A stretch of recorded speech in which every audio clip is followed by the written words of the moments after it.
Hello दोस्तों, राधे राधे, जय श्री कृष्णा। मैं सिमी उत्तराखंडी आप सभी का अपने YouTube चैनल में स्वागत करती हूँ। तो आज आ रखी हूँ मैं भागवत कथा के कलश यात्रा में।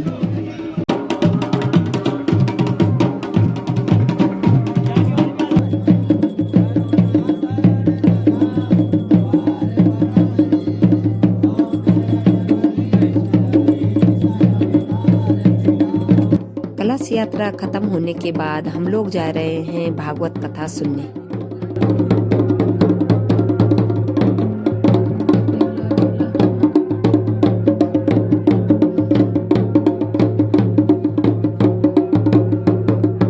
और भागवत कथा सुनने से तन मन सभी शुद्ध हो जाता है और सुख शांति की प्राप्ति होती है।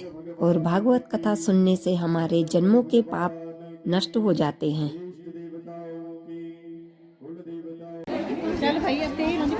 हेलो गाइस सीमा। दोस्तों, ये है हमारी दीदी जिन्होंने अपने ससुर जी के नाम पे ये भागवत कथा करवाई है। कि महाराज ये जो दोनों पार्षद हैं ये मेरे ही हैं।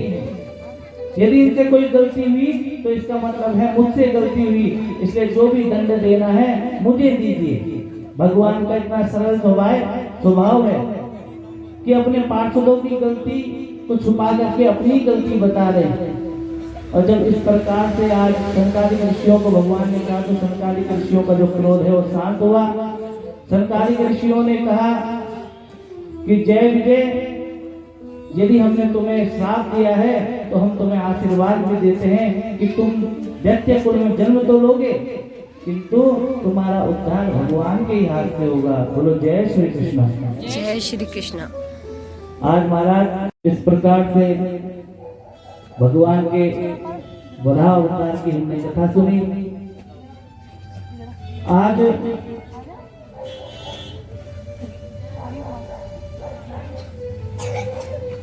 विदुर जी को मैत्रेय ने ये कथा सुनाई और मैत्रेय जी ने आज पूछा कि महाराज अब हमें आगे की सृष्टि रचना के विषय में बताइए। तब मैत्रेय जी कहते हैं विदुर जी, ब्रह्मा जी ने जब इस प्रकार से मानवीय सृष्टि के लिए मनु शतरूपा की रचना की तो मनु शतरूपा ने फिर मानवीय सृष्टि इस पृथ्वी में की। और सबसे पहले मनु शतरूपा के 5 बच्चे हुए, उनमें 3 कन्याएं थी और 2 पुत्र थे। कन्याएं कौन थी? आकृति, देवहूति और प्रसूति। और जो पुत्र थे वो थे उत्तानपाद और क्रियाव्रत। और भागवत जी में सबसे पहले पुत्रियों के वंश का वर्णन आता है और उनमें भी जो मंजली पुत्री है देवहूति उसका वर्णन आता है। मनु महाराज की जो मंजली पुत्री अर्थात जीत की जो पुत्री थी उसका नाम था देवहूति। उनका विवाह कर्दम ऋषि के साथ हुआ। कर्दम ऋषि बिंदु सरोवर के नजदीक बैठ करके तपस्या कर रहे थे तो भगवान उनकी तपस्या से प्रसन्न हुए और कहा कि जाओ देवहूति से विवाह करो। इधर भगवान ने मनु शतरूपा को भी आज्ञा दी कि अपनी पुत्री का विवाह कर्दम ऋषि से करवाओ। और जो कर्दम ऋषि थे वो तो भगवान का ही भजन करना चाहते थे, इसलिए विवाह के समय उन्होंने एक शर्त रख दी कि भैया विवाह तो करूंगा पर एक संतान के बाद मैं तो वन में भगवान का भजन करने चला जाऊंगा। देवहूति तो मन ही मन कर्दम जी को प्रेम करती थी, यही चाहती थी कि यदि विवाह करना है तो कर्दम ऋषि से ही करना है, इसलिए उसने कर्दम ऋषि की शर्त मान ली।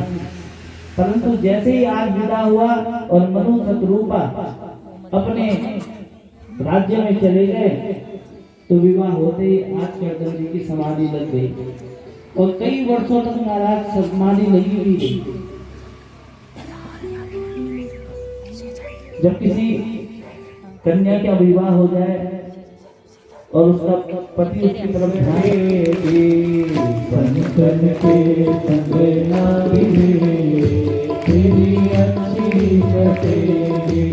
अच्छी कटेगी तेरी बिगड़ी बनेगी।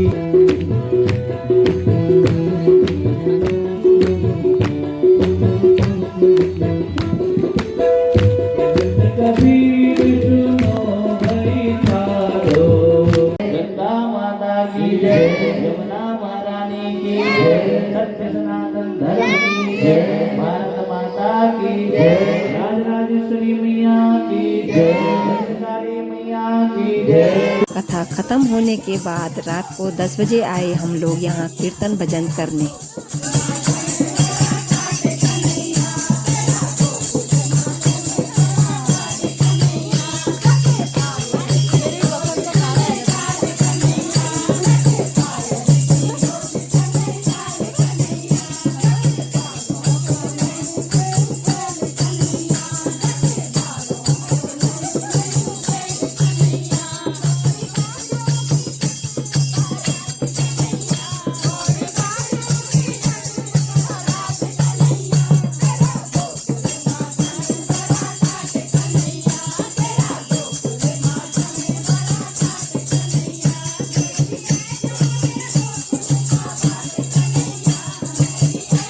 और कथा समापन होने के बाद हम लोगों ने खाया यहाँ पे भंडारा।